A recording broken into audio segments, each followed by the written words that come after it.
యేసుక్రీస్తు నామమున ఈ కాదరబాదులో నివసిస్తున్న మీ అందరికి కూడా సాయంకాల సమయంలో మేము శుభములు తెలియజేసుకుంటా ఉన్నామండి.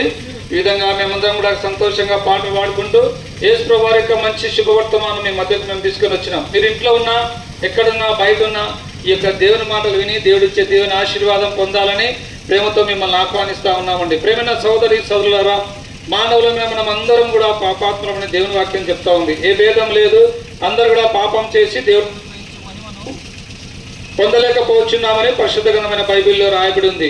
ఈ ఊరి వాడని ఆ ఊరి వాడని భేదం లేదండి. ప్రతి మానవుడు కూడా పాపిని దేవుని వాక్యం సెలవిస్తూ ఉంది. ఈ పాప హృదయంతో మనం దేవుణ్ణి చూడలేం. ఈ పాప హృదయంతో మనం స్వర్గరాజ్యంలో చేరలేం. ఈ పాప హృదయంతో దేవునితో మనం ఉండలేం. కనుక దేవునితో మనం ఉండాలంటే మన పాపం తీసివేయబడాలి. ఈ లోకంలో మానవుని యొక్క పాపాన్ని ఎవ్వరు కూడా తీసివేసేవారు ఎవ్వరు కూడా లేరు. ఎందుకంటే దేవుని వాక్యం సెలవిస్తూ ఉంది, నీతిమంతుడు లేడు, ఒక్కడు కూడా లేడు, అందరు కూడా పాపం చేసి ఏకంగా పనికిమాలిన వారైరి అని దేవుని వాక్యం సెలవిస్తూ ఉంది. ఈ పరిస్థితులలో మనల్ని పాపం నుంచి విడిపించడానికి సృష్టికర్త అయినటువంటి దేవుడు నరావతారిగా ఆయన భూమి మీదకి ఆయన అరుదించినాడు. ఆయనే యేసుక్రీస్తు ప్రభుల వారండి.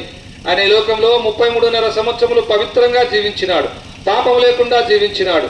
మానవులందరి పాపముల కొరకు యేసు ప్రభు సిలువనెక్కినాడు. మనం తలతో చేసిన పాపముల కొరకు యేసు ప్రభు తలకు ముళ్ళ కిరీటం పెట్టబడింది. మనము చేతులతో చేసిన పాపముల కొరకు యేసు ప్రభుల వారి తలకు ముళ్ళ కిరీటము, ఆయన చేతులలో మేకులు, ఆయన కాళ్ళలో శీలలు, ఆయన వీపంతా చారలుగా దున్నబడింది. మనందరి పాపముల కొరకు యేసు ప్రభు సిలువలో మరణించినాడు, సమాధి చేయబడినాడు. 3వ దినాన మరణం జయించి తిరిగి లేచినాడు, పరలోకానికి ఆరోహణుడైనాడు. ఈ సాయంకాల సమయంలో ఈ ప్రాంతంలో నివసిస్తున్న మిమ్మల్ని యేసు ప్రభు ఎంతగానో ప్రేమిస్తూ ఉన్నాడు. కనుక నీ పాపం పోవాలంటే నువ్వెక్కడికి వెళ్ళాల్సిన అవసరం లేదు, నువ్వేం వెల చెల్లించాల్సిన అవసరం లేదు, నువ్వేం చేయాల్సిన అవసరం లేదు. నువ్వెక్కడున్నావు అక్కడ ఇష్టపూర్వకంగా యేసు ప్రభువా నేను పాపిని, నన్ను క్షమించు, నీ రక్తంతో నా పాపం కడుగునకు చిన్న ప్రార్థన చేస్తే చాలు. యేసు రక్తము ప్రతి పాపము నుంచి మనల్ని కడుగుతుంది, పవిత్రపరుస్తుంది, పరిశుద్ధపరచబడతాం. ఈ లోకంలో నీకు నెమ్మది, శాంతి, సమాధానం నువ్వు చూడగలవు.